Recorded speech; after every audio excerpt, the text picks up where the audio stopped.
একটু তাচ্ছিল্য করেই উপস্থাপক বারবার বলছিলাম।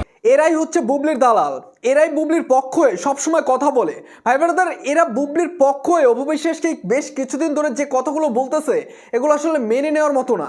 দেখেন এখানে আপনারা যে স্ক্রিনের উপর যে ছবিটা দেখতে পাচ্ছেন, এই ছবিটা দেখে আমরা বুঝতে পারতেছি যে শাহরিয়ার নাজিম জয় ভাইয়ের সাথে বুবলির কতটা সুসম্পর্ক, এবং তার পক্ষ হয়েই যে কারণে অপু বিশ্বাসকে এই ধরনের কথাগুলো বলতেছে।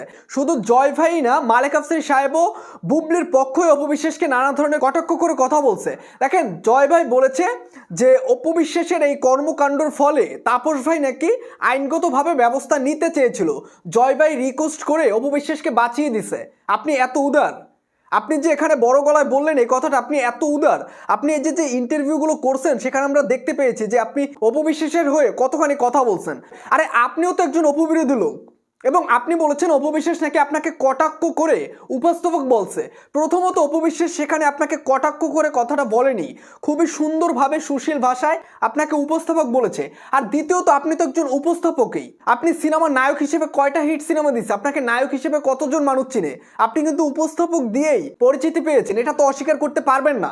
তো আপনারা এই যে অপু বিশ্বাসের বিরুদ্ধে যে ষড়যন্ত্রগুলো করতেছেন জয় ভাই, এগুলো কেন করতেছেন? আপনারা একের পর এক প্রতিটা দিন আপনারা অপু বিশ্বাসের বিরুদ্ধে এক একটা অভিযোগ তুলে নিয়ে আসেন। এখন আপনারা বলতেছেন অপু বিশ্বাসকে থানায় নেওয়া হবে, অপু বিশ্বাস ক্ষমা চাইলো না কেন, এই ধরনের কথাও বলতেছেন। অপু বিশ্বাস সেই 28 মিনিটের ইন্টারভিউতে তিনি কিন্তু একদম সুন্দরভাবে সুশীল ভাষায় কথাগুলো বলছে। এখন আপনারা বলতেছেন এরে দোষারোপ করতেছে অপু বিশ্বাস, ওরে দোষারোপ করতেছে, এবং অপু বিশ্বাস খুবই বাজে ভাষায় কথা বলছে, কারণ নাম কিন্তু সেখানে উল্লেখ করে কোনো কথা বলে নাই। আপনি বলতেছেন অপু বিশ্বাস কথা বলতে পারে না, অপু বিশ্বাস কথা বললে আউলেই যায়। অথচ আবার অন্যদিকে মালেক আফসারী সাহেব তিনি বলতেছে অপু বিশ্বাস খুব সুন্দর ভাষায় খুব গুছিয়ে কথা বলে। এর আগেও কিন্তু মালেক আফসারী সাহেব ইন্টারভিউতে বলেছিল। তো আপনারা দুইজন দুই ধরনের কথা বলতেছেন, এবং দুইজনেই দুই ধরনের অভিযোগ নিয়ে আপনারা কন্টেন্ট তৈরি করতেছেন। একজনে বলতেছে অপু বিশ্বাসের ক্ষমা চাওয়া উচিত ছিল, অপু বিশ্বাসের চুপ থাকা উচিত ছিল। এখন আপনি বলতেছেন অপু বিশ্বাস আমাকে কটাক্ষ করছে, অপু বিশ্বাসের নাম ধরে অপবাদ দিছে, আপনারা এই ধরনের কথা বলতেছেন।